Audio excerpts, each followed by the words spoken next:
Hello students, I'm very happy to see you in this video lecture on the course code U18 PCIT 701, course name Wireless Networks.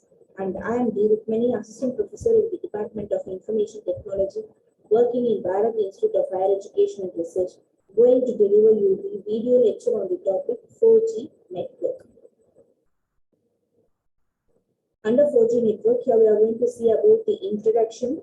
So inside the introduction, we are going to see about the generations of the computers. That is 1G, 2G, 3G, and at last we are going to see about the 4G. So under the 4G, we are going to see about the vision, features and challenges, applications of 4G, and the 4G technologies, which is a LTE evolution, which is a long-term evolutions. So under that, we are going to see about the multi-carrier modulation, smart antenna techniques, OFDM or MMIO systems, adaptive modulation and coding with the time slot scheduler, at last, which is a cognitive radio. So these are the topics we are going to see under the 4G networks. First, we are going to see about the generations of computer. First is the 1G, which is a first generation. So the features of first generation, it is a circuit switched technologies. Here the FDMA, which is a frequency division multiple access. It is also having an analog system, basic mobility, poor voice quality, poor security, poor spectrum allocations. So these are the features which comes under the first generation computers. So see here we will be having a FDMA, which is a frequency division multiplexing access. So here we will be having examples such as a radio and TV. Next is the 2G, so which is a digital data that can be compressed and multiplexed much more effectively than the analog voice encodings. The multiplexing here, which is a multiple analog message signals or the digital data streams are combined into a one signal, which is a second generation. So the digital data that can be compressed and multiplexed much more effectively than the analog voice encodings. The multiplexing the multiple analog message signals or the digital data streams which are combined into a single signal, which is a TDMA. So here we'll be having a time division multiplexing access, which the examples are the ISDN, frame relay, and the GSM.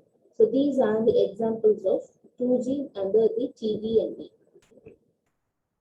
So codecs, interaction programmer that will encodes and decodes the digital data streams or the signals, which will also transfer the data from a digital to the analog and the vice versa. The examples are the LCPR, CEL. So see the example, the speaker will be speaking, the voice will be coded, and it will be going as the zeros and ones to the signal. Next, a 2G, the advantages and disadvantages of 2G. The digital voice encoding, which will allow the digital error checking also. For the digital voice encoding, it will be having an increase of sound quality and it will be lowers the noise level. Next, it is a going all digital allowed for the interaction of digital data transfers. So here we'll be having the SMS as well as the email. SMS, which is a short message service. So these are the advantages of 2G. The first is the digital voice encoding, which allows the digital error checking, which will increase the sound quality. It will lower the noise levels. Next is going all the digital, which will be allowed for the introduction of digital data transfer. The first is the SMS, which is a short message service, and the second one will be the email. The disadvantages of 2G. The cell towers that have a limited coverage areas, which is built mainly for the voice services and it will have a slow data. Next is the 2.5G, which is a 2G enhanced, so which lies somewhere between the 2G and the 3G. The development of 2.5Gs has been viewed as a stepping stone towards the 3G, which was promoted by the demand for better data services and the access to the internet. It also provides a faster services than the 2G but not as faster as the advanced newer 3G systems, which extends the capabilities of 2G systems by providing the additional features such as GPRS, that is a packet switched connection, example GPRS in GTMA based GSM systems, and the enhanced data rates, which is a HSCSD and H. So GPRS means which is a general packet radio services. H means which is an enhanced data for global evolution. HSCSD, which is a high-speed circuit switched data. So this is what a 2G enhanced, which lies somewhere between the 2G and the 3G. The development of 2.5G has been viewed as a stepping stone towards the 3G, which was prompted by the demand for better data services and access to the internet.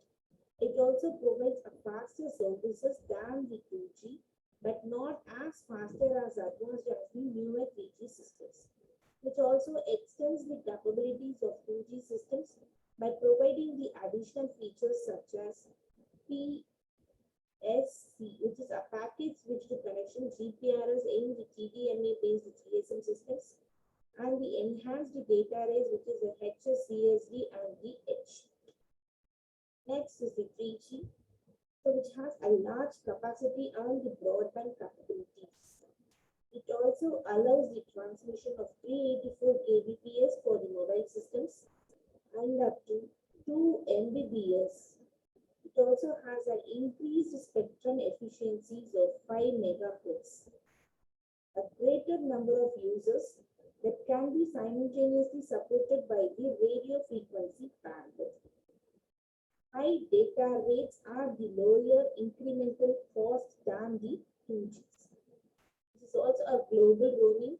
Here we'll be having a CDMA, which is a code division multiple access, does not divide up the channel by time or the frequencies. This will encode the data with the special code associated with each channels. So 3G, so large capacity and broadband capabilities. It also allows the transmission of 384 kbps for the mobile systems and up to 2 Mbps. The increased spectrum efficiency is about 5 MHz. A greater number of users that can be simultaneously supported by the radio frequency bandwidths. High data rates are the lower incremental cost than the 2G. Hence, it also has a global roaming. CDMA, which is a code division multiple access, which does not divide up the channel by the time or the frequencies. It also encodes the data with the special code associated with each channels. The CDMA, which is a code division multiplexing access. So here we will be having a special codes in between the inputs. So CD, diagrammatic representation. So here we will be having a purple code and the green code. So that will be sent via the CDMA users that are separated by the codecs. So from there, it goes to the purple code and the green code. So this is what a CDMA, that is a code division multiple access under the 3G. Evolution of 4G. So CDMA, GSM or UMTS, IEEE cellular, IEEE LAN. The first 2G, which is a CDMA, which is an IS-95A. Next is the 2.5G, which is a CDMA IS-95B. For 3G, which is a CDMA 2000. For 3.5G, which is a 2X evolution, that is EO-RED OBA. Next is a 3.9G, which is a UMB 802.20. So under the GSM units, the first in 2G will be having a GSM, TDMA. So under the GSM, it goes to the GPRS. From the GPRS, it goes to the eGPRS, which is an edge. From edge, it goes to the WCDMA, FTD or FTD. Next, it is a TD-SDMA, which is an LCR or TDD. From all these comprises of HSDPA, which is FTD or TDD. From there, it goes to HSPA plus or HSUPA, FDD or TDD. So last, we'll be getting a LTE Ultra. Under the IEEE cellular, we'll be having an IEEE 802.16. From there, we'll be getting a fixed WiMAX 802.16T and a wide loop. From there, we'll be getting the mobile WiMAX 802.16T. This is what the IEEE cellular. Whereas in IEEE LAN, we'll be having an IEEE 802.11 followed by the IEEE 802.11A. At last, we'll be getting the IEEE 802.11n. So this is what the evolution of 4G. It's the technology is moving towards the 4Gs. So which will be having a mobility versus the speed. Next, for the low speed, from the low speed, it goes to the medium and at last it reaches the high speed in 4G. So see here the data rates of the Bluetooth which will be increasing, it will be having a constant and then it goes to a increasing stage. So 1G which is an analog, next 2G which is a digital, next 3G which is a CDMA or GSM or TDMA, next it goes to the 3G LTE which is a 4G. So next we'll be getting a 2.4 GHz WLAN, 5 GHz WLAN, high speed WLAN. At last we get a mobile WiMAX which is a Vibro and it goes to 5G. So this is what the technology is moving from 1G to 4G versus the mobility versus the speed which is a data rates. So this is what a diagrammatical representation for the mobility versus the data rates. So here we'll be having a standing indoor, walking local areas, medium speed and the high speed. So starting from 2G, it moves on to the 2.5G. Next, it moves on to third generation IMT 2000, which is a 2001. Next, the fourth generation, which the evolved period is about 2007 to 2010. 4G, a network that operates on the internet technology, which combines it with other applications and technologies such as Wi-Fi. So which is a fully IP-based wireless internet. So here we'll be having about 100 Mbps and 1 Gbps, which is an outdoor and the indoor. Any services, anywhere and anytime, which is a LTE, which is a long-term evolution.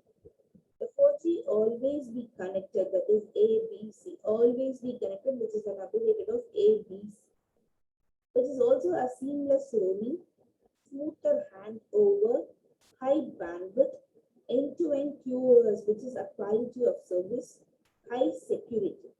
So these are the things which comes under the 4G. It's seamless roaming. Seamless and the wireless when put together will represent a technology of wireless internet that hands you off to another network without the encryptions. So you may continue your activities online without even noticing that you are connected into another network. The another name of it is a seamless roaming. The seamless and the wireless when put together will represent the technology of wireless internet that hands you off to another network without the encryption. So you may continue your activities online without even noticing that you are connected into another network. The another name for it is a seamless roaming. The seamless connection of networks in 4G. So here we'll be having a connection layer which is a core IP network. From there it goes to a digital audio, cellular 2.5G, cellular 3G which is an UMTS, cellular 4G, next a WLAN, HyperLAN, a short range PAN, LAN, MAN or WAN. So these are the seamless connection of networks in 4G. Next is the 4G vision. The 4G systems is designed to provide a new services from a high quality voice to high definition video to the high data rate wireless channels. The 4G, which is described as a magic, which is a mobile multimedia, anytime, anywhere, global mobility support, integrated wireless and the customized personal service, which is abbreviated as MAGIC, which also supports the next generation mobile services and also a fixed wireless network. To see in the 4G mobile communications, so here we'll be having a user. The user will be terminals, add interfaces, access points, mobile access, fixed backbones, applications. So these things will go to the user to get a 4G connection. So this is a diagrammatic representation. So here we'll be having a corporate area network, wireless personal area network, home area network, vehicle area network. So these things are interconnecting using a nodes and the internals and the UMTS. The 4G features and challenges. It contains a high usability, that is anytime, anywhere and with any technologies. It also supports for the multimedia services at the low transmission cost, personalization, integrated services. It also has a multi-standard wireless system, which is a Bluetooth wired or wireless. Ad hoc networking, IPv6 core, OFDM is used instead of CDMA in 4G. Next, the applications of 4G, which is a virtual presence, virtual navigation, telemedicine, telegeoprocessing applications, education. Virtual presence, which provide a user services at all times, even if the user is offsite. Virtual navigation, it provides the users with virtual navigation through which a user can access a database of streets, buildings, etc. of a large city. Telemedicine, which supports the remote health monitoring of a patient via a video conference assistance for a doctor at any time and anywhere. Tele-geoprocessing applications, which will combine the geographical information systems and the global positioning systems, in which a user will get a location query. Education, it provides a good opportunity to people anywhere in the world to continue their education online in a cost-effective manner. So these are the applications of 4G. Next, 3G versus 4G under the technologies. First is the frequency band. For the 3G, it is 1.8 to 2.5 gigahertz, whereas in 4G, which is 2 to 8 gigahertz. The bandwidth for 3G is 5 to 20 megahertz, whereas in 4G, which is 5 to 20 megahertz. The data rates for 3G is up to 2 Mbps, whereas in 4G, it contains about 100 Mbps moving, which is a 1 Gbps stationary. Access for 3G is WCDMA, for 4G, which is a VSP, OFCDM, and the VSP CDMA. FEC, which is a turbo ports, in 4G, which is a concatenated goods. For switching in 3G, which is a circuit or the packet, whereas in 4G, it uses a packet switch. 4G technologies are multi-carrier modulation, smart antenna techniques, OFDM MIMO systems, adaptive modulation encoding with the time slot scheduler, that is an AMCTSS. At last is the cognitive ratio, which is a CR. So now we are going to see in detail about each of the 4G technologies in detail. First, moving on to the multi-carrier modulation, which is an MCM. So the MCM, which is a derivative of a frequency division multiplexing, FDM. So the multi-carrier modulation systems are currently used in DSL modems and the digital audio or video broadcast, which is a DAB or DBB. The multi-carrier modulation is a baseband process that uses the parallel equal bandwidth subchannels to the TX informations. It's to overcome the ISA effect, a cyclic extension or a broadband must be added to the data, which will be having a peak to the average ratio height. Last is the difference, which is a D of a peak to average ratio between the mobile carrier modulation and the signal carrier systems, It's a function of number of subcarriers. So that is T of dB is equals to 10 log n. This is what the multi-carrier modulation, MCM. So the LB, which is original length of the block, LC means channel's response length, LB plus LC minus 1, which is cyclically extended symbol new length. The SNR is given by SNR loss is equals to 10 log of LB plus LC minus 1 divided by LB of dB. Modulation methods are MC-CDMA, MC-OFDM, TDMA. So in MC-CDMA, each user can have allocated several ports where the data is spread in time of frequency. Whereas the MC-OFDM, the users are assigned the time slots to transmit and receive those data. MC-OFDM, which is a TDMA, the OFDM divides a broadband channel into many parallel subchannels. The subchannel pulse shape is a square waves. The pulse forming and modulation is performed by the simple IFFT. So to decode the transmission, a receiver needs only to implement FFT. So here the OFDM receiver senses the channel and it corrects the distortion on each subchannel before the transmitted data can be extracted. So in OFDM, each of the frequencies is the integer multiple of fundamental frequencies. So this will ensure that even though the subchannels overlap, they do not interfere with each other. Smart antenna techniques. The smart antenna techniques such as the multiple input, multiple output, that is a MIMO.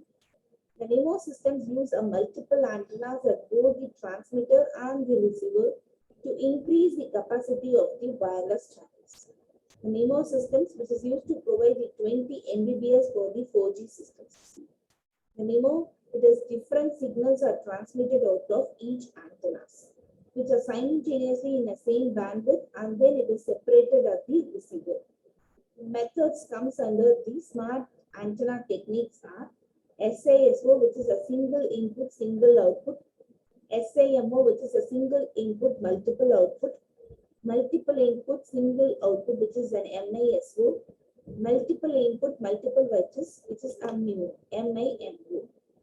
So now we are going to see each one in detail, but first we are going to see about the multiple input, multiple output, that is MIMO systems. The four antennas are the transmitter and the receiver, so which is used to provide a 4 times data rate of a single antenna system without an increase in the transmitter power or the bandwidth.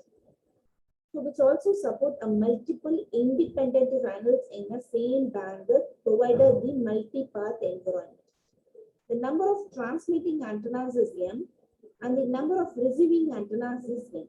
Therefore, H is greater than or equal to M. The number of receiving antennas is greater than or equal to number of transmitting antennas. So see, for example, here in the mobile transmitter, we will be having a 4 times the data rates of a single antennas. So 4 transmitters. And for the rooftop receiver, we will be receiving the 4 receivers. So here the signal processing will perform the time recovery as well as the symbol synchronizations. So this will record the 4x4 complex channel matrix. It also evaluates the capacity and the channel correlations. Next is the single input, single output, SISO. The channel bandwidth is B. Here the transmitter power is P. So therefore the average signal to noise ratio, that is SNRO. So the Shannon limit of capacity, channel capacity C is C, which is equivalent to B log to the base 2 of 1 plus SNR of C.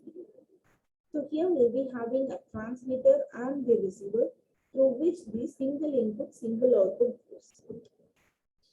Next is the single input, multiple output. To see the example, we will be having a single transmitter.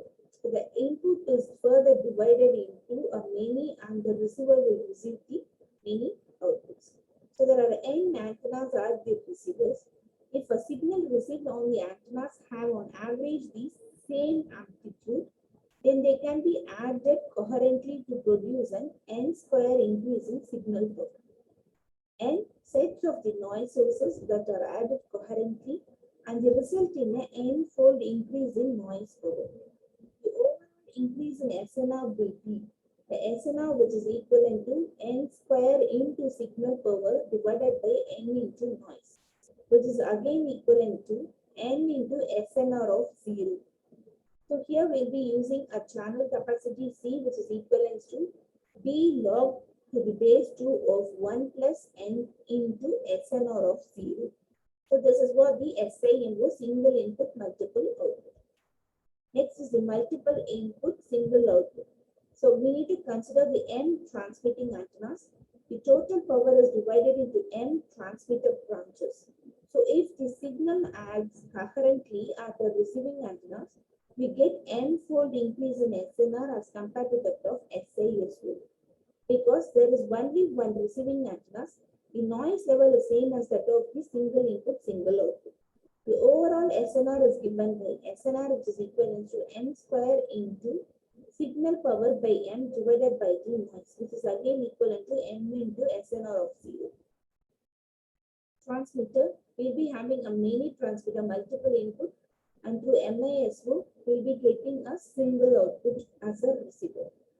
Next, MIMO, this is a combination of multiple input single output and the single input multiple output channels. So it is possible to achieve approximately an n-fold increase in the average SNR of 0, given the channel capacity equals to the C, which is equivalent to P log to the base 2 of 1 plus n into SNR of 0. We need to assume n is greater than or equal to n. We can send different signals using the same bandwidth and still be able to decode correctly at the receiver. So thus, we are creating a channel for each one of the transmitters. So the channel capacity C, which is equivalent to n into P log to the base 2 of 1 plus n by m into SNR of 0. This is a MIMO block diagram. So here we'll be having a multiple input streams will be given to the transmitter antennas, and from MIMO it goes to the receiver through the MIMO R interface. At last we'll be getting the output streams. So that output streams will be again giving back to the antennas, transmitter antennas, and we'll be getting as an input data streams. OFDM MIMO systems. The OFDM and the MIMO techniques that can be combined to achieve high spectral efficiency and increased throughput. The OFDM MIMO system will transmit the independent OFDM modulated data from the multiple antennas simultaneously. So at the receiver, after the OFDM demodulation, the MIMO will decode each subchannels to extract the data from all the transmit antennas on all the subchannels. So here we'll be getting a OMOD and it goes to the OFD MOD and separation. This is for the OFDM MIMO systems. The adaptive modulation including with the time slot scheduler, which is an AMCTSS. So here the TCP or IP is designed for highly reliable transmission medium in the wired network. But wireless network uses a time varying channel where the packet losses may be a common due to severe failure. So to overcome the above problem, we need a system with the efficient packet data transmission using TCP in 4G. So this can be achieved by using a suitable automatic repeat request scheme combined with AMCTSS. The lower layers are adapted to the channel condition while still providing some robustness to the retransmissions. So if the channel quality of each radio link can be predicted about 10 milliseconds into the future, the AR request along with the AMCTSS that can be selected for each user to satisfy the BER requirement, and it also provides the high throughput. The scheduler here uses this information about the individual data streams and it distributes the time slots among the users. Last is the software defined ratio, which is an ASD The software-defined ratio system is a radio communication system which uses the software for the modulation as well as the demodulation of the radio signals. An SDR, a software-defined ratio, will perform a significant amount of signal processing in a general-purpose computer. The goal of this design is to produce a radio that will receive and transmit a new form of radio protocols just by running the new software. So it has the significant utility for the cell phone service, which must serve a wide variety of changing radio protocols in real time. The hardware of SDR, which is a software-defined ratio, consists of a super heterodyne RF front end, which will convert the RF signal from and to the analog RF signal, and the analog to digital converters and digital to analog converters, which are used to convert the digitized intermediate frequency signals from and to the analog form respectively. The software-defined ratios can talk and listen to multiple channels at the same time. This is what a traditional radio and a software is. So from the RF, it goes to the modulation. So from modulation, it goes to the coding and it goes to framing and processing. So here, from the framing to processing, we'll be having a reference point. Whereas in software ratio, we'll be having a reference point from RF to the modulation itself. So in the coding, we'll be using a software and from framing to processing. Next is the SIA, which is a cognitive radio. So it is not only a radio technology, it also includes how the spectrum can be efficiently shared by the operators, users, or the systems. The main functions of SIA, which is a sensing, dynamic spectrum allocation, and the adaptive communication. The uses of SIA, which will determine which proportion of spectrum have available and given. It also selects the best available channel, the sharing channel between the users, and it also vacates the channel when the licensed user is detected. So this is what the diagrammatic representation. So the reference point between the RF and the modulation, and from modulation it goes to the coding, coding to framing, framing to processing. So the main intelligence, sense, learns, and optimize will be done between the modulation, coding, and framing step. So this is what a CR architecture. So here we'll be having a user domain followed by the internal and external inputs, CE monitoring systems, policy rule setup, and the policy engine. After it goes to the OSI stack.